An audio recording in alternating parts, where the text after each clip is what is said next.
आ बंदे छोटे गेट तो बढ़ान डे जी। हाँ वेख लो 3-4 बढ़ गए इस गेट तो।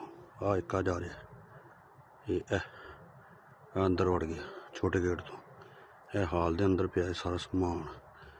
बहुत औखी वीडियो बना रहे हैं दरख्त के उत्ते चढ़ के। ये बंदा वड़ गया।